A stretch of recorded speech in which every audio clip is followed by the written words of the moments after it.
Bismillahirrahmanirrahim. Assalamualaikum warahmatullahi wabarakatuh. Selamat datang kembali di pertemuan kita yang selanjutnya, yaitu pertemuan yang ke-8. Ini merupakan pertemuan kedua setelah UTS ya.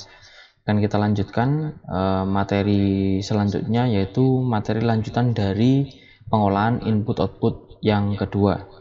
Baik, kembali ke materi, langsung saja pengelolaan alat input-output atau alat masukan keluaran bagian yang kedua. Nah, pada bagian kedua ini kita akan mempelajari tentang kunci ketik, yaitu atau keyboard. Nah, keyboard itu bahasa Indonesianya yang sesuai dengan KBBI Kamus Besar itu adalah kunci ketik. Nah, yang pertama adalah keyboard. Bentuknya, kita menuju ke bentuknya keyboard.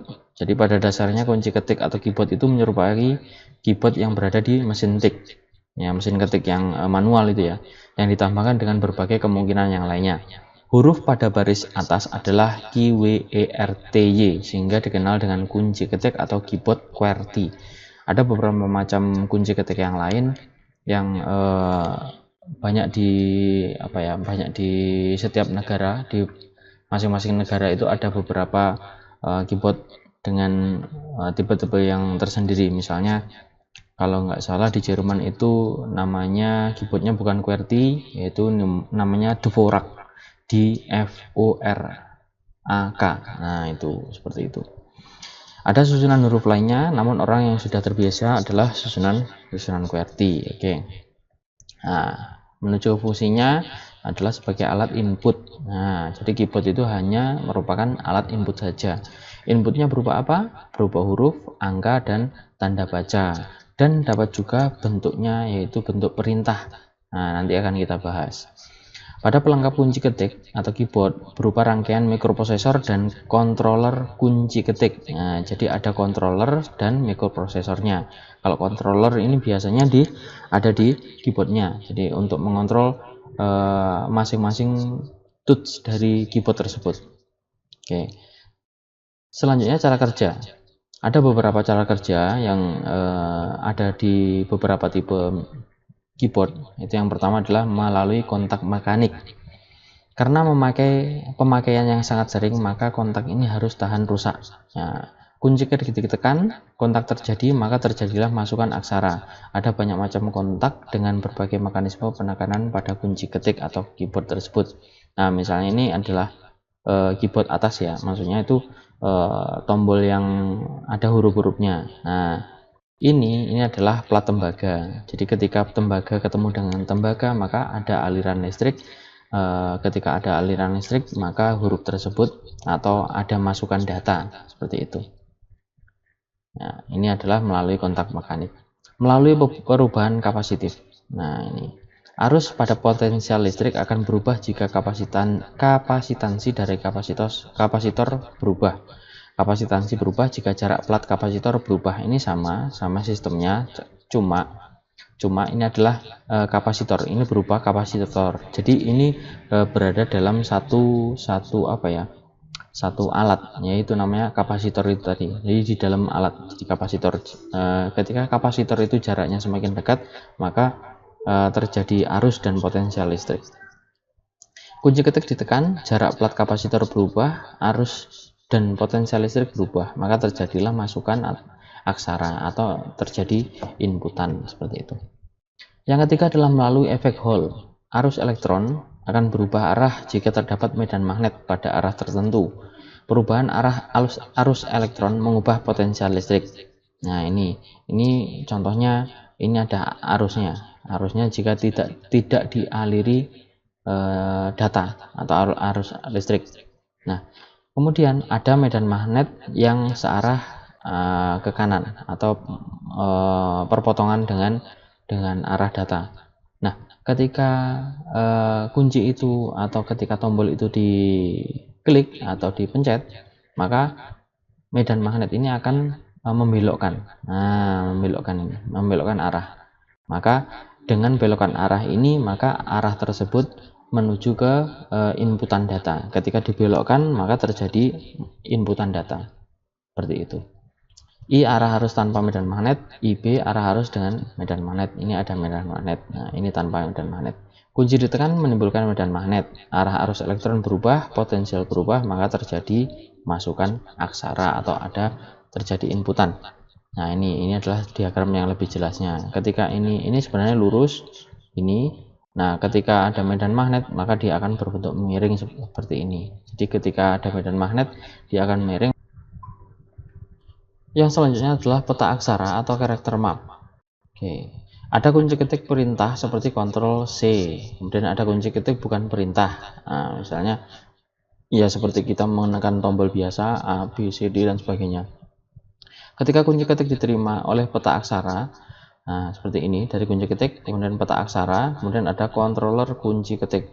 Dalam peta aksara ditemukan jenis aksara untuk tekanan kunci ketik atau kombinasi kunci ketik tertentu. Nah, peta aksara itu maksudnya itu ada beberapa ketika kalian membuka keyboard pasti ada jalur-jalur. Misalnya jalur-jalur itu yang disediakan oleh keyboard tersebut, bahwasanya ketika tombol tersebut ditekan, nah maka aksara tersebut yang akan muncul di monitor seperti itu. Nah, ini karakter map ini penting ketika keyboard tersebut itu dibuat, karena kalau tidak disertakan maka nanti tidak akan tahu istilahnya ketika kita mencet tombol A nanti nggak tahu keluarnya itu A atau B seperti itu. Program aplikasi seperti Word menambahkan peta aksara untuk berbagai macam aksara. Nah, itu maksudnya menambahkan itu aplikasi tersebut itu menyimpan settingan keyboard. Nah, settingan keyboard sesuai dengan peta aksaranya.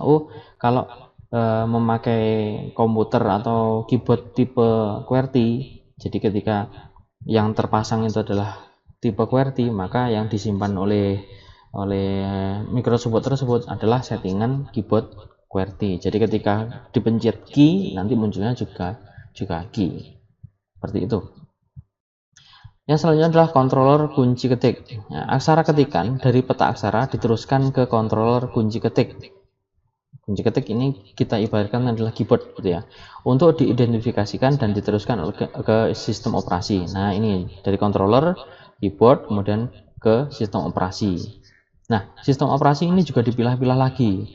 Dia merupakan perintah level sistem atau ke program aplikasi. Misalnya kita mencet tombol ketika kita membuka Microsoft Word ya, buka. Nah, ketika buka Microsoft Word, nah kita langsung mencet tombol keyboard. Contohnya kita mencet tombol Windows. Nah, otomatis sistem operasi itu akan membaca tombol ini itu diperuntukkan untuk sistem operasi atau program aplikasi seperti itu. Nah, kalau kita udah tahu bahwasanya ketika mencet tombol Windows, otomatis dia masuknya ke perintah level sistem atau sistem operasi, akan muncul menu start seperti itu. Meskipun kita membuka Microsoft Word, ketika kita memencet tombol Windows itu akan muncul menu start seperti itu. Beda lagi kalau kita mencet Ctrl C. Nah, Ctrl C itu adalah kepunyaannya program aplikasi Microsoft Word. Maka ketika kita mencet Ctrl C atau mungkin Ctrl F, mungkin Ctrl S, nah itu nanti yang bekerja adalah Microsoft Word-nya atau program aplikasinya. Seperti itu. Nah, di dalam program aplikasi juga itu akan terpisah. Apakah itu merupakan kunci perintah atau hanya aksara saja? Jadi kunci perintah itu kayak tadi, Ctrl C, kemudian ada Ctrl V, Ctrl S, nah itu adalah kunci perintah. Nah, berbeda dengan aksara saja. Kalau aksara saja ya A, B, C, D, E dan sebagainya seperti itu. Nah, ini adalah urutan perintahnya seperti itu. Nah, ini penjelasannya sudah saya jelaskan tadi. Kemudian selanjutnya adalah memori penampung aksara. Aksara dari kunci ketik melalui peta aksara ditampung di memori penampung aksara, yaitu memori buffer. Di memori penampung aksara, masukan dapat diubah atau dihapus dengan menekan kunci ketik tertentu, misalnya Enter. Aksara di memori penampung aksara dimasukkan ke memori kerja. Misalnya kita sudah mengetik, kemudian di Enter, dia akan tersimpan di dalam memori buffer. Nanti Setelah memori buffer penuh, maka otomatis dia menghapus sendiri, diganti dengan inputan-inputan yang baru, atau inputan aksara yang baru, atau inputan perintah yang baru. Ada beberapa jenis memori penampung aksara, yaitu menampung terpusat dan tersebar. Kalau terpusat itu dengan terpusat pada satu memori, kalau penampung tersebar itu setiap pemakai memiliki memori penampung aksara sendiri-sendiri. Maksudnya itu Microsoft Word punya settingan keyboard sendiri, kemudian Corel mempunyai settingan keyboard sendiri, seperti itu. Kan ketika kita pencet perintah misalnya Ctrl F di Microsoft Word akan berbeda perintahnya di Corel Draw, seperti itu. Gema atau echo di tampilan. Nah, di samping masuk ke memori penampung, aksara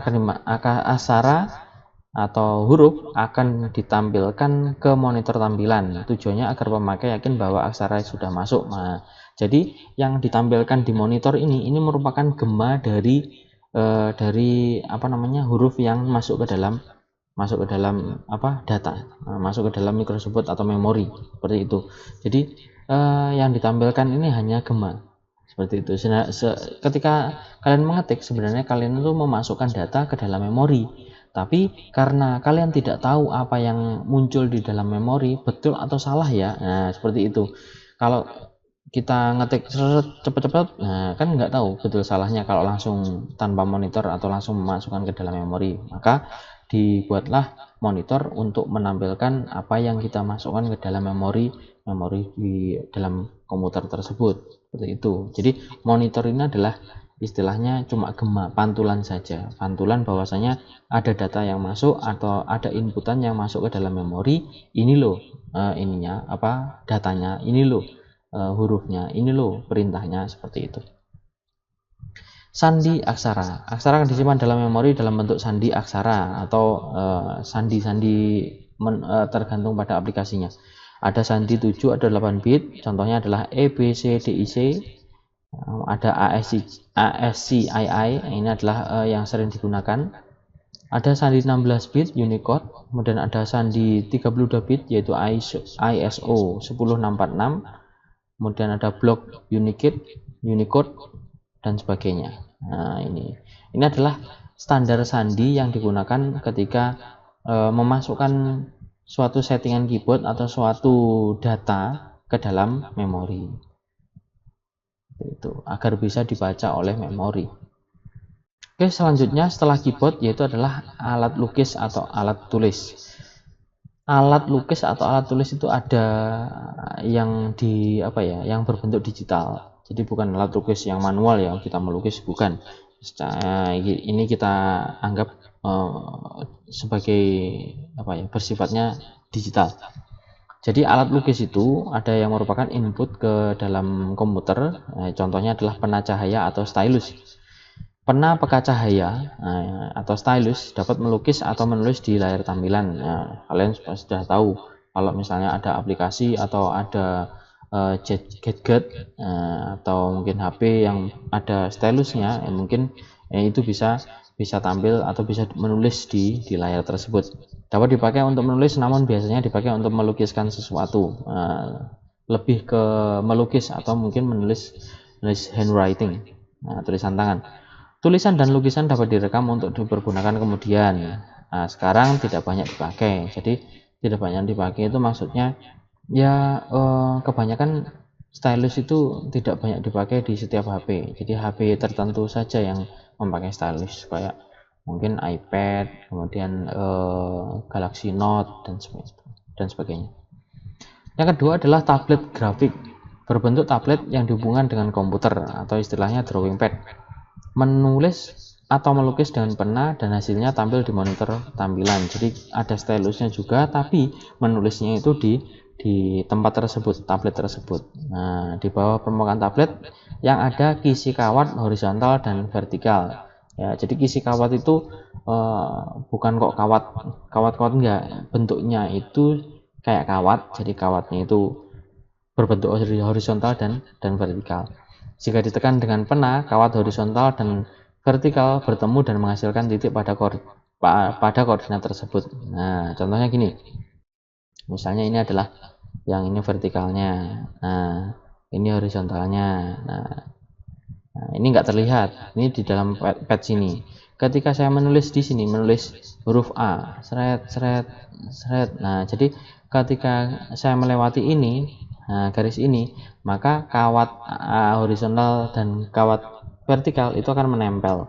Nah sebenarnya itu ada jaraknya. Nah ketika ditekan, seret, otomatis menempel, dan ketika menempel dia akan teraliri arus listrik, maka ada inputan yang masuk ke dalam memori. Set gitu, membuat huruf A seperti itu. Jadi perpotongan mana saja yang bertemu antara kawat horizontal dan kawat vertikal itu nanti akan muncul di memori. Alat tunjuk. Nah, yang ketiga adalah alat tunjuk. Tadi sudah keyboard, kemudian ada pena, alat lukis atau tulis, kemudian sekarang adalah alat tunjuk. Jenis alat tunjuk, ada banyak jenis alat tunjuk, mencakup ada mouse, ada trackball, ada joystick, ada acupoint atau pointing stick, ada layar sentuh, touchscreen, dan ada touchpad. Nah, biasanya disertai penunjuk di layar berbentuk panah dan gambar lainnya yang mengikuti arah tersebut oleh alat tunjuk, yaitu kursor. Nah, yang kedua adalah mouse atau trackball. Nah, fungsinya berbentuk tikus ini tersambung ke komputer melalui kabel atau tanpa kabel yang dapat digeser. Geser mouse diikuti oleh gerakan penunjuk di layar menurut koordinat horizontal dan vertikal. Jenis mouse ada beberapa mouse mekanik, trackball. Jadi masih menggunakan bola. Kalau kalian itu masih merasakan mouse dengan bola, kalian akan tahu perbedaannya. Kemudian ada mouse optik, ini sudah pakai optik, jadi pakai sinar seperti itu. Ada mouse tanpa kabel wireless, kemudian ada mouse bluetooth, mouse RV, ada mouse biometrik. Yang paling banyak digunakan adalah mouse mekanik dan mouse optik, disusul oleh mouse tanpa kabel. Mouse juga dilengkapi dengan tombol untuk mengklik, biasanya di atas atau di pas scrollnya.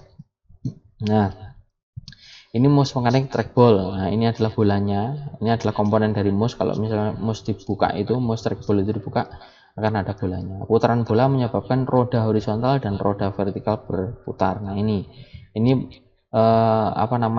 sensor untuk membaca gerakan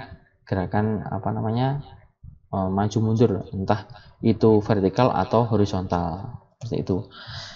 Jadi banyaknya kecepatan sinar inframerah yang melewati celah diterima oleh prosesor, serta oleh prosesor diubah menjadi sandi biner. Jadi ketika cepat, otomatis perpindahan kursornya akan juga cepat. Klip pada prosesor menerima banyaknya dan kecepatan sinar inframerah melewati celah roda, serta mengubahnya menjadi sinyal biner tadi. Nah, ini tadi. Itu. Sinyal biner itu mengatur letak petunjuk di layar tampilan. Kemudian kalau mouse optik menggunakan cahaya dari LED yang menyorot dan memantul dari permukaan meja ke tempat mouse terletak. Jadi ketika disorot dia mantul. Nah, ketika pantulannya ini itu kalau pantulannya ini nggak ada gerakan, otomatis dia diem. Nah, ketika digeser otomatis kan pantulannya itu ada gerakan. Nah, otomatis gerak ininya, kursornya. Jadi cahaya pantulan berupa citra permukaan diterima oleh sensor bernama CMOS. CMOS mengirim setiap citra permukaan ke prosesor sinyal digital atau digital signal prosesor, memeriksa bagaimana citra itu bergeser. Nah, misalnya ketika disorot mantul kan. Nah, ketika disorot itu sorotannya bergesernya di mana? Maju atau mundur atau ke samping, kanan atau kiri. Nah, itu nanti pantulannya itu akan diteruskan ke dalam prosesor seperti itu. Makanya itu akan mengikuti gerakan dari mouse tersebut. Oke. Selanjutnya adalah joystick. Nah, joystick fungsinya itu dengan menggerakkan batang pada joystick, penunjuk di layar ikut bergeser. Cara kerjanya seperti pada mouse mekanik, gerakan pada batang joystick dapat menggerakkan dua alat, satu horizontal dan satu vertikal.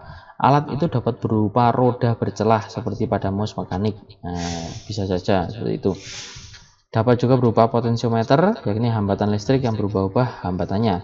Hambatan listrik berbentuk lingkaran dengan kotak yang dapat berputar pada lingkaran tersebut. Besar hambatan tergantung pada letak kontak di lingkaran tersebut. Perubahan hambatan listrik berubah menjadi geseran penunjuk pada layar. Jadi ketika dimajukan, otomatis potensiometer itu bisa saja menjauh dari medan magnet, nah atau menjauh dari potensial listrik, maka maju ke depan, misalnya seperti itu. Nah, ini potensinya. Ketika dia menuju ke terminal yang sebelah kiri, nah wipernya, nah ini itu otomatis dia mungkin maju, terus ini mundur, terus ini diem di tengah. Nah, itu bisa.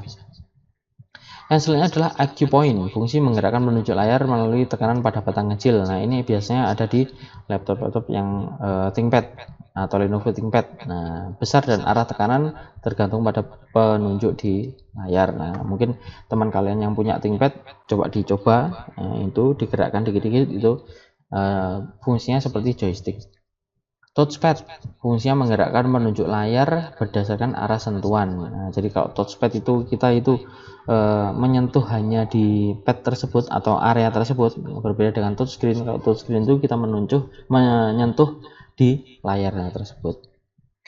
Setelah itu yang keempat, tadi setelah alat tunjuk, yaitu adalah alat pindai atau scan. Nah, fungsinya memindahkan gambar atau tulisan di atas kertas ke dalam memori komputer. Jenisnya banyak, ada scanner biasa, ada UMR, optical mark reader, ada OCR, ada barcode scanner, ada magnetic ink character recognition. Pemindai atau scanner, jadi pemindai scanner itu juga banyak macamnya. Jadi ada flatbed, ada sheet fed, ada handheld, ada drum scanner. Pada dasarnya melalui cahaya, gambar di atas kertas diubah menjadi gambar listrik. Jadi dirubah ininya, bentuknya. Gambar listrik disandikan ke dalam bentuk biner dan disimpan ke dalam memori, kemudian ditampilkan di dalam monitor seperti itu. Ini contohnya scanner. Lampu pemindai, ini adalah lampu pemindai. Jadi disinari lampu, nanti tulisan-tulisan itu akan berbentuk membentuk pola atau membentuk titik-titik vektor. Nanti akan terekam oleh memori atau terekam oleh sensornya ini, pembacanya. Sistem 3 langkah yang dianut oleh scanner. Setiap citra melewati 3 macam filter, yakni filter merah, hijau, dan biru secara berturut-turut dan masuk ke lensa. Sistem langkah tunggal. Nah, ini adalah 3 pass, kalau yang ini adalah single pass. Jadi lensa memecah gambar menjadi 3 gambar kecil. Setiap gambar kecil melewati filter masing-masing merah, hijau, dan biru. Penyimpanan citra. Nah, penyimpanan citra itu diterima oleh CCD array. Ini adalah sensor CCD array. Ketika sensor tersebut menerima cahaya, dia akan membaca dan melewati filter merah, biru, dan merah, hijau, dan biru. Kalau filternya ada di merah, maka dia akan muncul merah. Setelah scanner ada alat audio dan video. Alat audio terdiri atas mikrofon dan corong suara atau loudspeaker. Mikrofon untuk memasukkan suara, kalau loudspeaker adalah mengeluarkan suara. Bergantung pada lebar frekuensi, suara dapat berbentuk nada dasar saja atau suara yang kompleks seperti lagu. Misalnya nada dasar itu ya, do, re, ut. Nah, seperti itu adalah nada dasar. Kalau suara yang kompleks adalah ya lagu, ucapan, ngomong, seperti ini. Alat video, alat pemindai, gambar yang masuk ke dalam alat pemindai adalah gambar statis. Pada alat video, gambar yang masuk adalah gambar statis dan gambar bergerak. Bisa gambar diam dan gambar bergerak dinamis. Alat video mencakup diantaranya ada potret, itu ya kayak foto, video kamera bisa bergerak, dan webcam itu juga bisa bergerak. Alat video bahkan dapat merekam film ke dalam memori komputer. Nah, ini adalah tugas kalian di pertemuan ini. Jelaskan bagaimana kerja dari alat input dan output yang bernama modem dan mikrotik. Nah, jadi jawaban dari pertemuan kemarin, itu adalah mikrotik. Jadi ada alat gabungan dari gabungan dari alat input, alat output, dan alat input output, yaitu adalah terminal. Salah satunya adalah terminal. Nah, terminal itu adalah terminal yang dungu atau terminal tanpa prosesor, dan terminal yang pintar atau terminal dengan prosesor. Nah, ini contohnya terminal dengan prosesor, yaitu mikrotik, yaitu terminal yang cerdas. Kalau terminal yang tidak cerdas atau terminal dungu, yaitu contohnya adalah Arduino. Nah, Arduino kan nggak ada prosesornya. Berbeda dengan mikrotik. Kalau mikrotik itu punya prosesor. Nah, ini silahkan dibuat video maksudnya jelaskan caranya. Gimana alur kerjanya, port yang dimiliki, konektivitas yang dimiliki, input berupa apa, outputnya berupa apa, dan kecepatan aksesnya berapa. Nah, kecepatan aksesnya sampai berapa. Tergantung kalian. Maksudnya kalian milih salah satu, modem atau mikrotik. Nah, kalau modem silahkan, kalau mikrotik silahkan. Nih, jadi pilih salah satu ya, bukan dua. Seperti itu. Modem nanti alur kerjanya seperti apa, portnya seperti apa, konektivitasnya seperti apa, inputnya apa, outputnya apa, kecepatannya berapa. Begitu juga dengan mikrotik. Nanti alur kerjanya apa, portnya apa, konektivitasnya apa, inputnya apa, outputnya apa, sama kecepatannya berapa. Itu nanti dijelaskan. Baik, itu saja pertemuan pada kali ini, yaitu pertemuan yang ke-8. Silahkan diamati dengan baik, diteliti. Ya, kita hanya bisa seperti ini sementara ini. Jadi kita melalui masa-masa pandemi ini hanya biasanya dengan daring, maka kita lalui dan kita maksimalkan pembelajaran ini dengan semaksimal mungkin. Namun ya di sisi lain jangan mudah meremehkan, maksudnya itu video saja, materinya video aja, delok aja lah, di skip, jangan seperti itu. Jadi saya membuat materi ini juga dengan serius, kalian juga menerima atau membacanya atau menyimaknya dengan serius juga ya. Oke, itu. Jadi silakan dikerjakan untuk tugas yang ini, pertemuan ini dengan deadline yaitu sebelum pertemuan yang selanjutnya. Oke, itu saja dari saya. Kurang lebihnya mohon maaf, ada salahnya dalam tutur kata, mungkin ada kelepotannya ketika saya menjelaskan. Saya mohon maaf yang sebesar-besarnya. Dari Taufik wal Hidayah. Assalamualaikum warahmatullahi wabarakatuh.